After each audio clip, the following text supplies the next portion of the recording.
You're listening to Change Your POV Podcast, episode 112.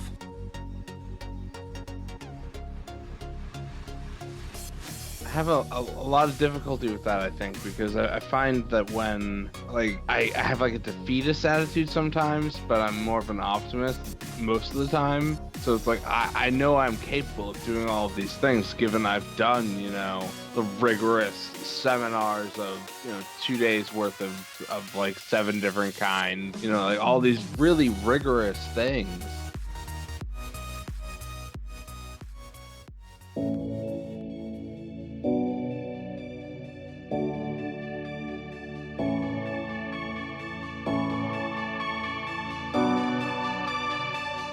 Welcome to Change Your POV Podcast, helping you navigate transitions in your life, like entering and exiting college or the military, changing jobs or careers, and providing you with the coaching and mentorship needed to help you advance in your personal or professional life.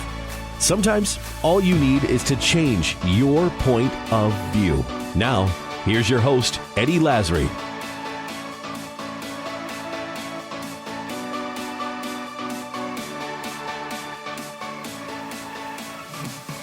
All right, you guys ready? I'm prepared. You got the list of questions we sent you? All right, let's do this. What All right, list of questions? Hello, folks. This is Change Your POV Podcast. I am your host, Eddie Lazary. And I'm Bennett Tanton. And today we are here with a special guest, Mr. Luke McDowell, and he prepared for this interview. We sent you questions about an hour and a half, maybe 2 hours ago. So you've read up on all those questions, and you are now ready to answer all of those questions for Change Your POV Podcast. Is that correct, sir? Yeah. Why not? We'll go with that. All right, so let's clue our listening audience into who you are and why we've brought you on the show. So before we get into why you're on the show, let's get into who you are. So tell us a little bit about yourself and kind of what you're up to right now. All right. My name is Luke, as you know. For the past, how many days has it been, guys? I haven't even, what is it, a little over 30 days, right? Yeah. A little over 30. Yeah, so for the past 30 days, I've been doing my best to try to get some exercise in on a daily basis, which I do a lot of these days now that I work a job on my feet all day, and eating clean or paleo. That's the easy part for me. But outside of that, I do normal 27-year-old shit, the usual. The huge, if you will, yes. All right, so yeah, we put the call out there for folks that wanted to hop on this 60-day WellFit challenge that Bennett and I was planning on doing with or without anyone, and you just, I don't know if you decided or if your brother decided for you. How did that work out? Well, that's right. My brother's the other fellow in on this. It was mostly me. He said, if you want to do this, I'll spot you on it. And I said, what do I have to lose? I definitely had weight to lose. That's for sure. But very nice. yeah. So I just figured I'd give it a whirl, and that's why I'm here. All right, man. So we're gonna ask a little bit some personal questions. So when you're talking about having some weight to lose, what was your weight when we started out? It was 318 pounds. All right. And I'm currently down to 300 in a little over 30 days. Nice. Which is madness. Man, 18 pounds is nothing to shake a stick at, man. So how long have you been overweight or struggling with weight? Easily 10 years. Easily. I think the best shape of my life, if you could call it that, was when I was taking martial arts. I think I was 17, 18 years old, and I weighed about, I think it was 220. So even that's not in great shape. But I was, I was much more fit than I am now. Mm-hmm. But when you stop doing that 7 days a week and start eating and not dieting and not watching what you eat, it definitely adds up really quickly. So. Yeah, and you were telling me that you're a black belt as well. Is that right? Yep. So how is that? So what martial arts is that? Shorin Ryu, SHORIN-RYU. Yep. It's an Okinawan martial art. It means pine forest way because Okinawans used to train in often in pine forests, and what they would do is they'd kind of do an improv makawara training. A makawara training, basically, you hit a hard but semi-padded piece of wood over and over and over, and it makes your knuckles really hard. But they would do that to pine trees, and they would do that to their elbows and their knees and their feet, and just toughen themselves up so that when they hit someone, you'd know that you got hit by an Okinawan. I love it. You know fun, man. No fun. You know fun, You man. know fun. Oh, so let me. So That's my best Okinawan accent, just saying. So. say it again. You know fun, man. You like baseball? Let's turn it into All right, let's not get all crazy. Yeah, it's not. Let's get racist on the show. And those guys are racists. So let me ask you, Luke. How has I studied martial arts for about 7 years. I didn't quite make it to my black belt, but it was something that you can't do anything like that and achieve a level that you achieved and still not really care a lot about it, right? I know that from personal experience. So how has your weight, obviously I would assume that where you're at right now kind of makes it hard, not impossible, but makes it hard for you to continue to practice and do something that I know that you love. How has that been a part of your life? It's been a pretty large part of it, I've tried to go back to karate several times after putting on, I think I was about 270, 280 at that point, but it basically, I couldn't do it. I just felt like I didn't have the same motivation. I didn't have the same level of attention to detail that I did before, but granted, I hadn't done it in, quite some time, but being out of breath before the warm out was over never used to happen to me. Mm-hmm. And I used to be the one warming up the class, and like every time, Mm-hmm. I was the senpai, I was an assistant instructor. So going back and being like, I'm the highest ranking person in the class, but I'm also the most out of shape. Mm. Like a huge kind of like a mind fuck, man, because it's like this belt Imposter doesn't mean. syndrome. Yeah, exactly. It's like my black belt doesn't mean anything because I mean, it did. Obviously, it means a lot, but regardless. It's kind of like what you were talking about, Bennett, with the Marine Recon stuff, right? Yes, absolutely. Sorry, I had it on mute. Yeah. I couldn't unmute it. Yeah, definitely, man. It's just so frustrating because it's like even now, I've been on this journey for long, longer than you now, and I'm still overweight by a lot. I'm headed in the right direction, but you still have that imposter syndrome, I guess. But it's not imposter syndrome at the end of the day. I mean, you still did the work to get where it was. Right.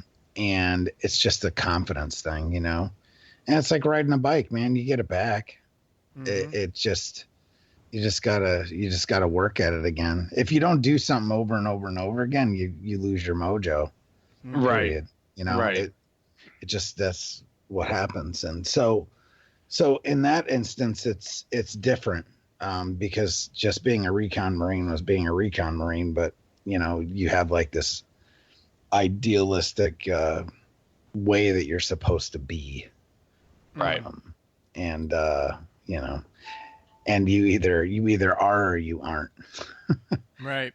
Because you'll never do the stuff again. So in that instance, it's good because you can always fall back on your record, Mm. Right. So yeah, I don't want to go down that rabbit hole, but yeah, it's just like, it's the same thing with the black belt. I mean, you got the black belt, you earned it, you're always going to have it, nobody's going to take it away.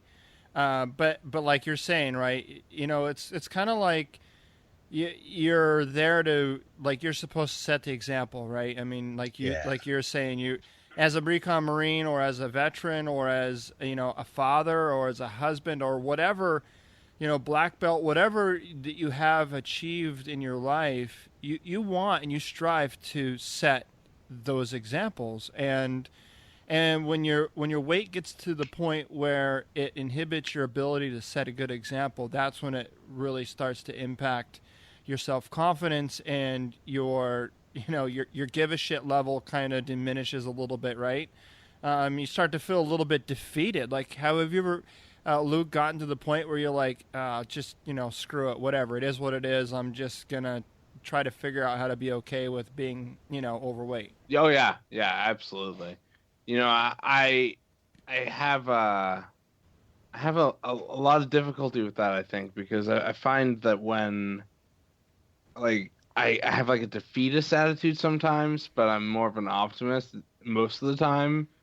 So it's like I know I'm capable of doing all of these things, given I've done, the rigorous seminars of, 2 days worth of, probably 150 push-ups of like 7 different kinds, and then, like all these really rigorous things, and training. And that's something that I miss, is like feeling like I'm actually getting discipline out of something and furthering my character by putting myself through those moments of, like, standing in a room of 100 black belts and having a salt spirit at the same time, feeling that energy. That was really cool. I miss that shit. Yeah. And yeah, man, I mean, I think a lot of veterans out there can relate to that. Just being in formation and calling cadence.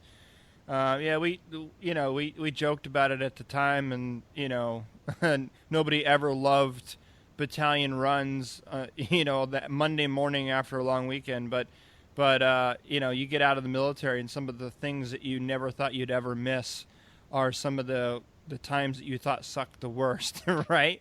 Right. So I just wanted to get into kind of, we're still pretty early in this journey, but you and I met for the first time, and I picked you up, and we went out to a bike path here locally, and we went out and did a workout and that's really what we did for the first time we met. So it kind of gave you a taste of kind of what was coming up and what this challenge was all about. So far, I mean, we're just over the halfway point of the challenge. Has it been easier or harder than you thought, and in what way? It has been harder in some aspects, but easier in others, I would say. I would say that, yeah, a really roundabout answer right now. But I think for motivating myself to do the exercises, the hard part, like today, for example, I actually did well. I actually had the motivation to get out and walk like 5 miles. I was going to do interval running, and then I kind of felt like a weird kind of thing in my hip, and I didn't want to overdo it. So I just kind of took a like 2.5, 3 hour walk, because I haven't been going as hard as I should. Mm-hmm. But as far as the eating, I do love to cook, and I'm reasonably good at it. And I work in an environment in which good food is easy to get and is good and isn't, processed, and it's all made from scratch. So it's like, the food bit's easy for me. It's the exercise that's hard. Mm-hmm. So I think getting out, recognizing the work that you do as exercise, like you are working at a restaurant, so you're constantly moving and clearing tables and bringing food out and, running back and forth between the dining room and the kitchen. I mean, a lot of people, granted, it's a job and you're getting paid to do that, but that's a lot of work. That's a lot of being on your feet and a lot of moving around. And whether you know it or not, your body definitely feels it. I'm sure you've been waking up sore in the morning, and a lot of people just don't give themselves as much credit for the work that they do and consider it exercise. You know what I mean? Right.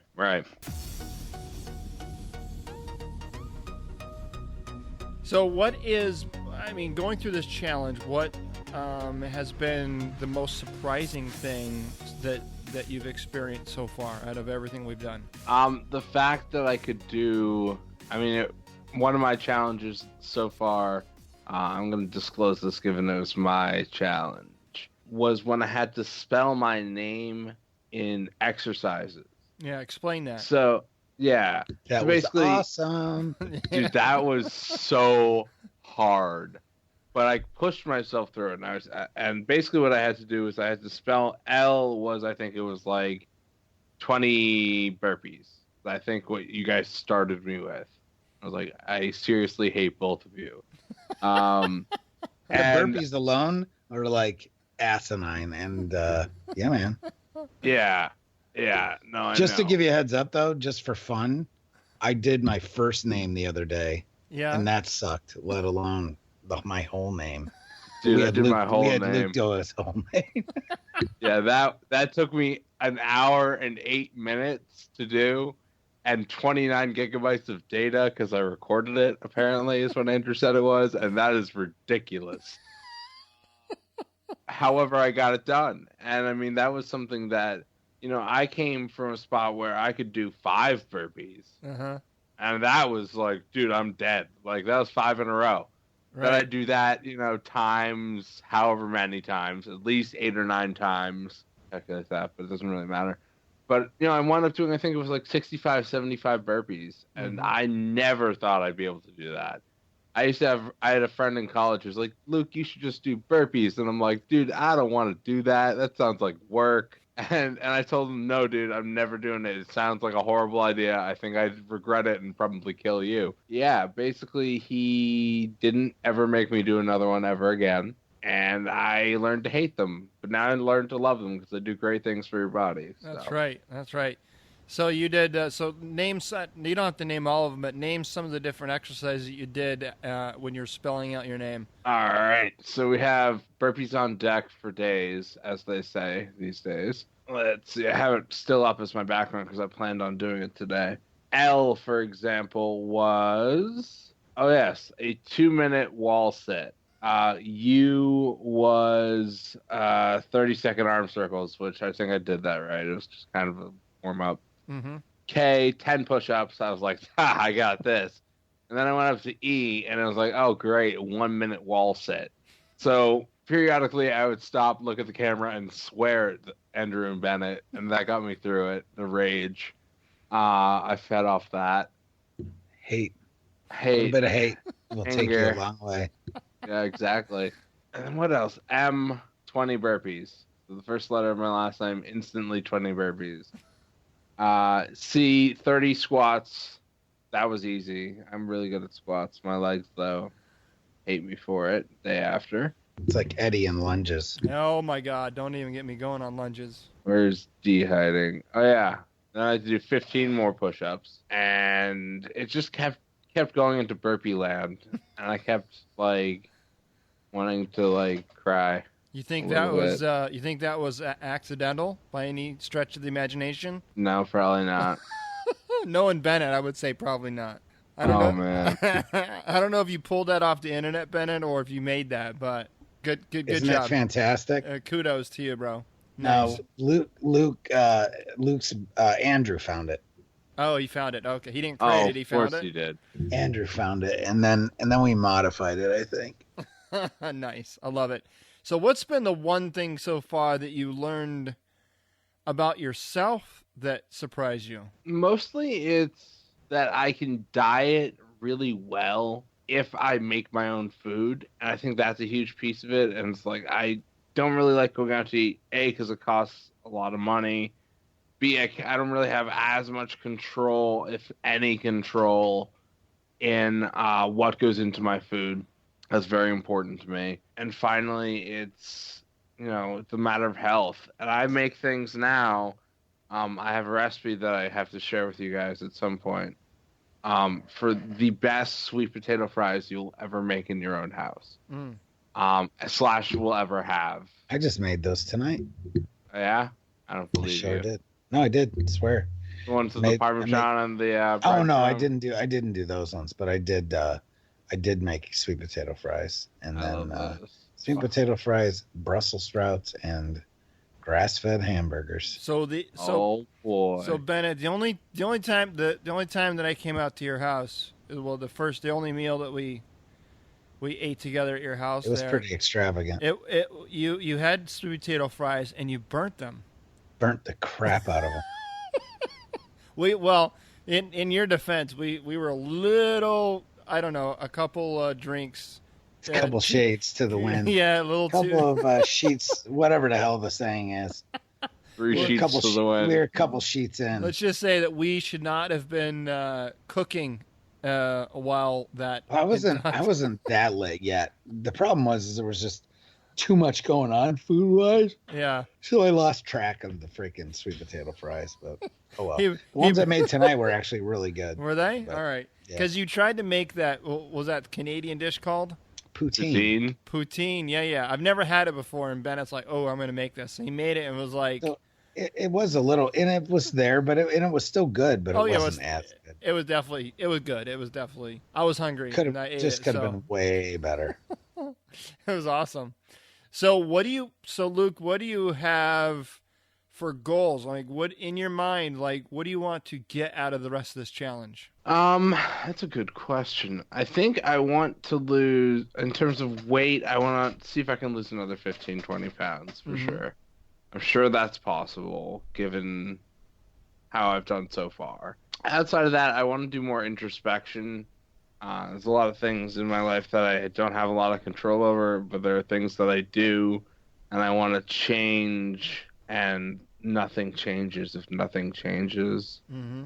And, whether that's me eating cleaner or making my own food for the week or doing it, that way, I just think that I want to keep this going past the 60 days. Sure. Like you guys have talked about, because if I do that, then, I'm going to be, not only will I look better, but I'll feel so much better. Mm-hmm. And I already feel like 6 times better, and people are already telling me you look like you've lost a lot of weight. And it's like, well, it's not a lot.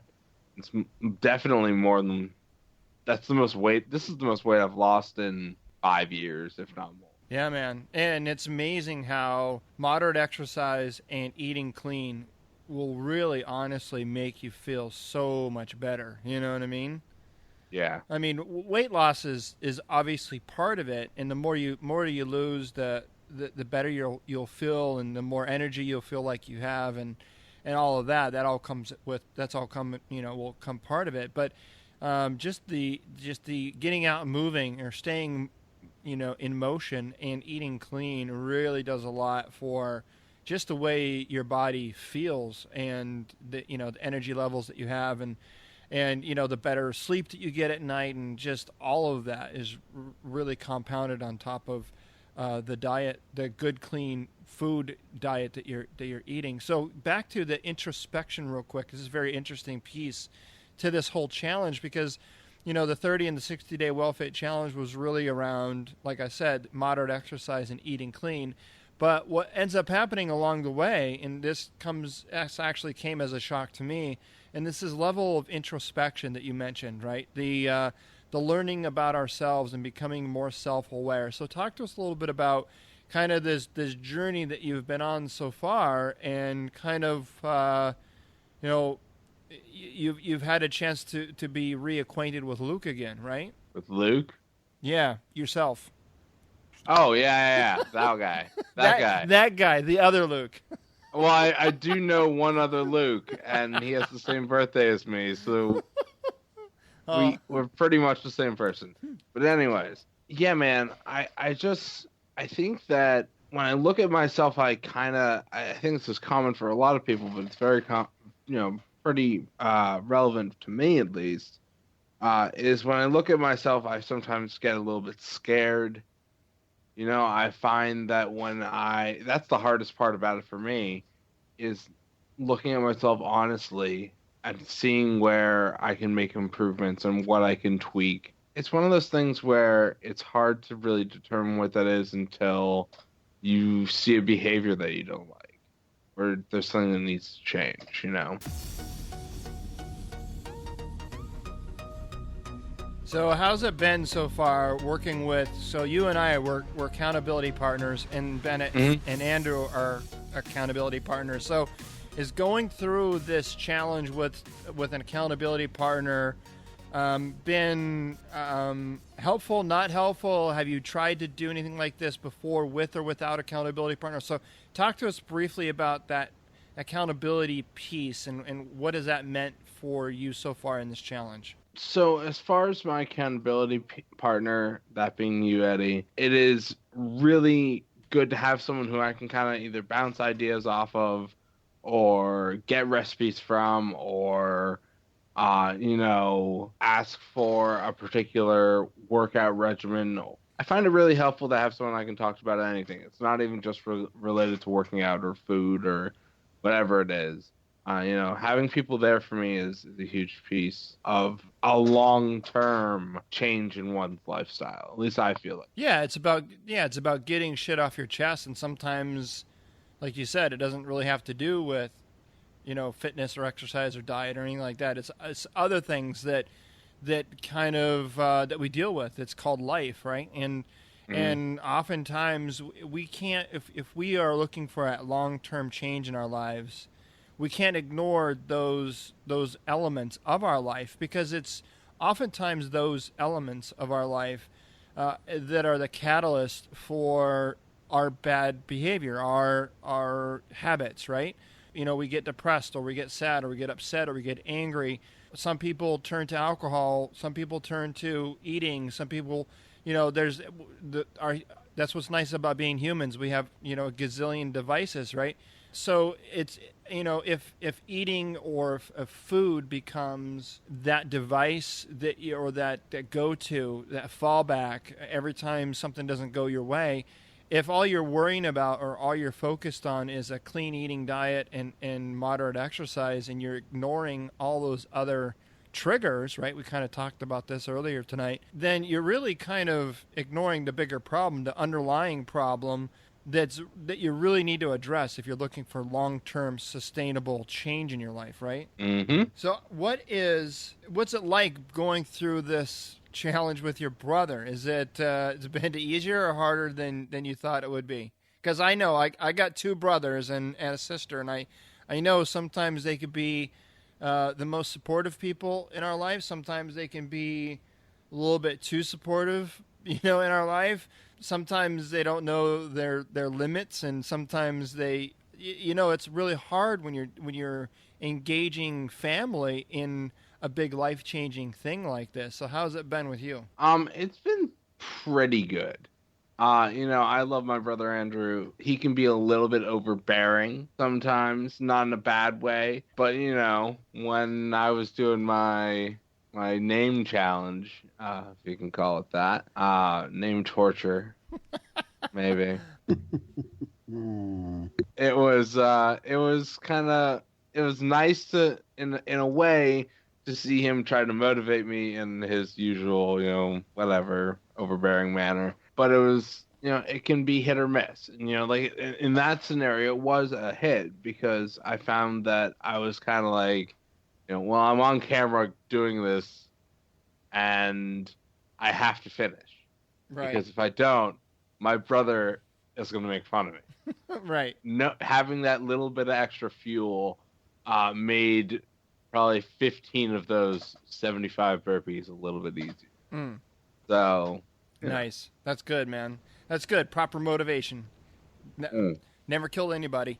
So we've got about 4 weeks left, give or take. We got about 4 weeks left of this challenge. And Bennett and I are looking to repeat this next year and scale it up. So this is kind of like our initial trial run of this whole program. So in all honesty, be completely candid with us, because it's the only way it's going to get better. What are some aspects of this challenge that do you think could be done better? And what are some things that you think are that we've done really well and would like to see continue into, say, next year's challenge? I would definitely say. Give me like 3 sustains and 3 improves. Is that fair? All right. Yes. All right. Sustainable things, or things you can sustain. I would say the accountability partners is definitely something you should keep, because that's been helpful to me, and I think that would definitely benefit someone else. Workout regimen was really good. I haven't had the energy to sit down and spend half an hour doing planks and all that other fun stuff because I've been on my feet working doubles the past 2 weeks. And then the diet, man. I mean, that's the biggest part of it for me. At least I know. I noticed that when I eat something that I maybe shouldn't eat, I feel a certain way, like not even necessarily physically, but like either mentally or yeah, in some cases physically. Like I don't feel as good as I did before eating the thing, whatever it may be. That's been happening a little too much, anyway. Just a little bit, and like I've kind of that's something I need to work on. Anyways. Yeah, but at least you're recognizing it now, where before you might have been just shoveling food in your mouth and not even being conscious of it, right? Right, absolutely. That's a huge difference between me now and me a little over 30 days. Yep. And now it's the things that you could do to make it better, if I'm not mistaken. Yeah, things that you would like to see us do that we haven't done, or things that we maybe have done that you just didn't see a whole lot of value in. Because we've been really kind of stretching the limits and trying to incorporate a lot of different things. Like we did some meditation, and there's, these challenges that we're doing. So other than them being fun, are they, it's going to be different for everyone. And don't worry, this is just one man's opinion, and we're bringing you on air so you can just tell us in front of God and country, like, the truth. We've been very, I think that's one thing about our group, is we've been very open and honest and candid with one another throughout this whole process, good, bad, ugly, or indifferent. And I think that's necessary for anything like this, right? Because we've been lying to ourselves long enough, and so when we finally make the conscious decision to stand up and make a difference and make a change in our life, and there's other people there willing to travel that road with you, the last thing you want to do is lie to them too, right? So we've been this whole group's been very open and honest and candid with one another. That's why there's nothing that you could say that would hurt me and Bennett's feelings about this challenge, because at the end of the day, a lot of people out there can say what they want about it, but you and Andrew are the only ones that decided to take us up on the challenge and do it with us. You know what I mean? So in my mind, you and Andrew are the only two people in this world that have any right to say anything about this challenge one way or the other, good or bad. You know what I mean? Right. Yeah, it's a fair statement. I would say things that may be able to be improved. Sometimes, like, the diet feels restrictive, but I mean, that's obviously up to the person to determine what works for them and what doesn't. Obviously, it's restrictive because you can't eat whatever the hell you want and expect to lose weight most of the time. But what I mean is, like, in the future, when you run this next year, maybe compile like a 10 or 20 recipe cookbook of what I would recommend is like a spice, like some kind of universal spice, some kind of universal protein you could use it with, and like interchangeable side dishes and stuff like that. That would make it easier, I think, for some people who don't necessarily have the most culinary savvy background, like myself. I think that giving them like a little, like, not a pamphlet, but like, a mini cookbook would be really helpful. Outside of that, I would say like meeting up. I know that's not logistical for everyone, but I have met you, Eddie. I have not met Bennett yet, but I'm sure there'll be an opportunity for that at some point. Oh yeah. But I definitely would think that like having face-to-face time is a huge piece of it as well. Okay. I think that would be helpful, but maybe I'm just being selfish. I don't know. No, that's very valid. I mean, we haven't aired the episode yet, but last week me and Bennett and Andrew all met up at the Zen Mountain Monastery and did some meditation, and afterwards we grabbed I think we drove on private property somewhere and found a picnic. Yeah, man. Dude, you're giving it away, man. No, I'm not. It's just a little taste. Dude, I can't even. Oh boy! I don't even know how to even approach that episode when I go to record it. we really have to talk about it. It's just not right now. We can do it later. We'll have an after episode for that episode because A before and an after. oh my Oh god. yeah. It was wow. It was something else. That's all I could say. It was, All right. Yeah. So you didn't hear anything about it there, Luke? Andrew didn't? No, I did not. Oh, then we won't spoil it for you. So. Oh my lord. All right. Oh. Great. No, so thanks for that. I like the sustains. I like the improves. I do agree with those. I definitely think that we could improve on all of those next time. Yeah. But yeah, it's called a recipe book. yeah, because man. I struggled with that when I first started out too, because I didn't know. I mean, when you're Wasn't that something that I was supposed to have done? well, yeah, you were supposed to be working on it, yeah. Yeah, of course. One of those things. But hey, we learned and we did create some recipes that's actually available on the site. But to your point, I think you're looking for more of like, instead of like full up recipes, you're looking for like here list of ingredients. You know what I mean? Or like if you were gonna go to the grocery store, like fill up your basket with these things, and then here's what you can make with them, kind of thing, right? Right. Exactly. Yeah. Yeah. Because, I mean, it's like when people go to the grocery store, I went to Market Basket with my mother today, and we walked in there looking for 7 or 8 things and walked out with a basket full of food. Right.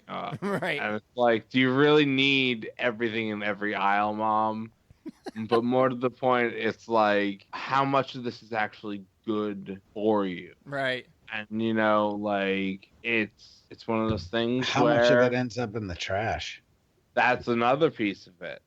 I think one of the cool things that France does is they don't allow grocery stores to throw out their food, which is pretty cool, especially having been over there and seeing how food is such a huge piece of their culture. That's kind of a cool humanitarian way to do it. Well, luckily, we have a lot of food banks in this country that collect that food from a lot of the grocery stores and either use it in soup kitchens or distribute it out, before it all goes bad. There's a bunch of really good programs in this country, but they don't get enough credit or airtime. You know what I mean? Mm-hmm. Sure. I used to work for one in Wilmington, North Carolina. That was amazing. I mean, freaking amazing. And yeah, man, that's always a really good charity if you're looking for something to do or to contribute to or actually volunteer your time for. Is most food banks or there's certain other food reclamation agencies that reclaim food from restaurants and grocery stores. And one of the best, actually the best chain that I've seen for the food reclamation is Trader Joe's. Really? They give away, tons and tons of food almost weekly. Because at the place that I worked, it was called Second Helpings was the name of the program. Mm-hmm. And we picked up food 7 days a week from Trader Joe's. Wow. And you're talking about boxes of meat, boxes of produce, anything that goes past their little freshness date that they have, and they would give it to us. And if we didn't use it in the soup kitchen at the shelter, they would then push it out to other soup kitchens, as well as we would keep, and freeze the meat. And there was another program that gave boxes of produce and groceries on Fridays to people that had been in their program. This is another way to just keep, food from being wasted. Yeah, man, that's awesome. Pretty amazing shit, dude. So Luke, we're wrapping up here. We're running out of time. I can't. Every time we do these interviews, I look at the time. I'm like, holy cow, we're almost already done. For those that are listening to this a year from now, and are interested in doing the next challenge, which Ben and I are talking about figuring out a way to get you and Andrew involved as kind of like peer coaches or peer mentors for the challenges. So stay tuned for that, because that's a whole other element we haven't even talked about, but I'm just breaking you in right now. But so what would you say to those listening a year from now, let's say? Bending you over, maybe. Yeah. That are possibly interested in doing this. What would you say to them in terms of what should they do it? Should they not do it? What do they have to look forward to, and what kind of expectations might they find, or should they have? What do they have to look forward to? I would say immense amounts of burpees, camaraderie, hijinks, and good people. I mean, I think that it's important to enjoy yourself, especially when you're looking into changing your lifestyle. Even just the diet piece of this has been like eye-opening in a way, because I find that like it's kind of a cause of an effect situation. When you eat, as I was saying earlier, when you eat something and it makes you feel a certain way, chances are, at least in my experience, when eating a food makes me feel mentally or physically sick, it probably is not good for you.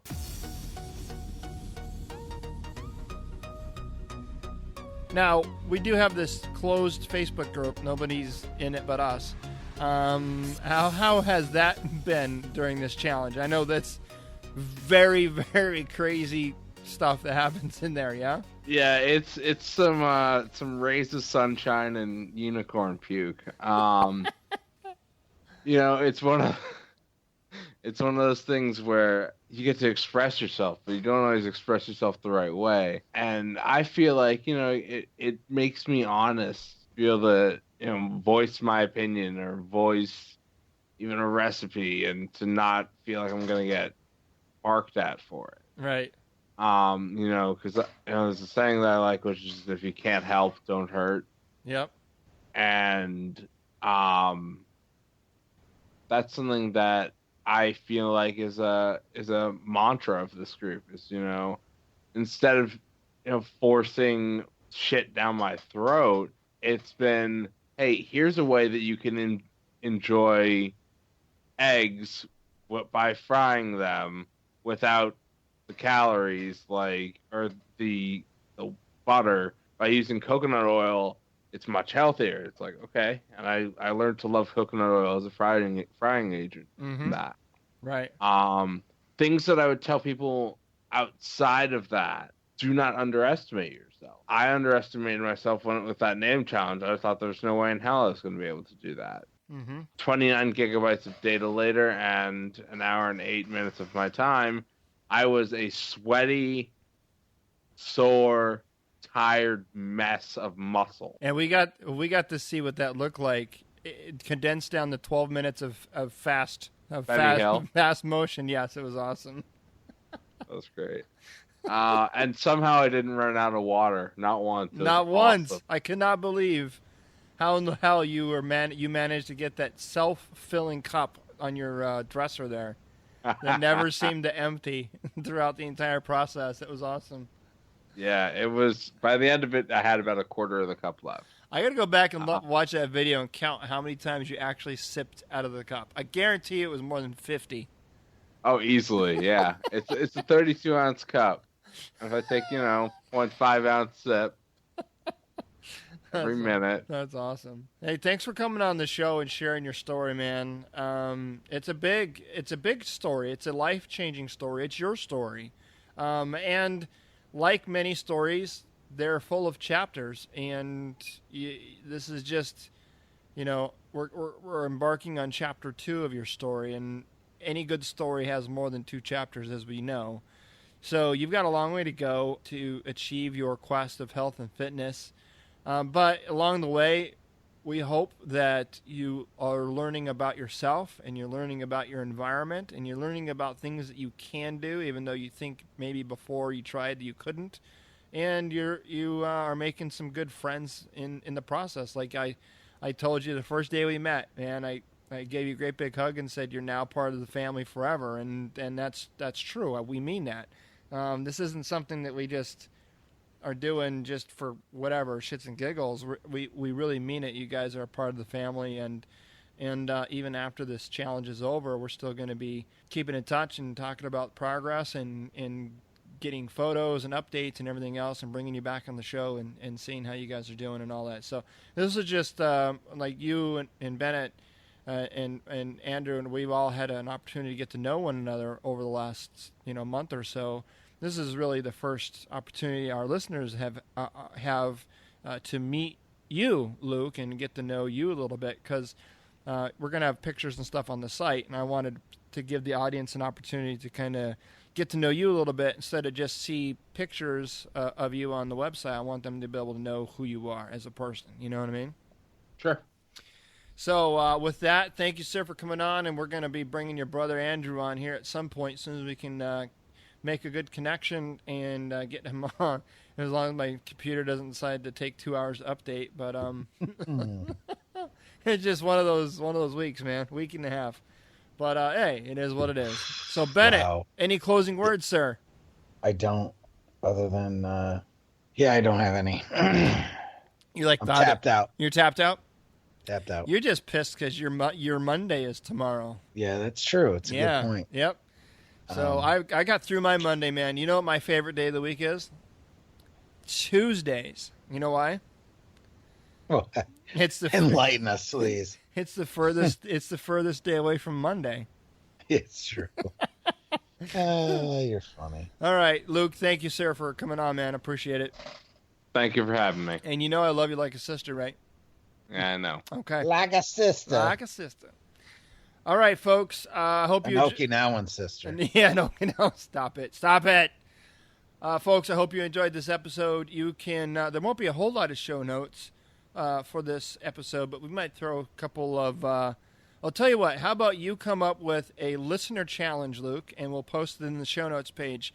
And for anyone out there that's brave or courageous enough to want to take up Luke on his challenge, you can do so as long as you take a video of yourself doing it and post it on the Change Your POV Squad group page. Sorry, folks, you don't get access to our closed group, but you can get on the Change Your POV Squad group page, and you can post your video there for anyone that's brave enough to try Luke's challenge. How's that sound, Luke? They're scared. They're scared. Woo, sounds good. All right. Well, thanks, folks, and until next time.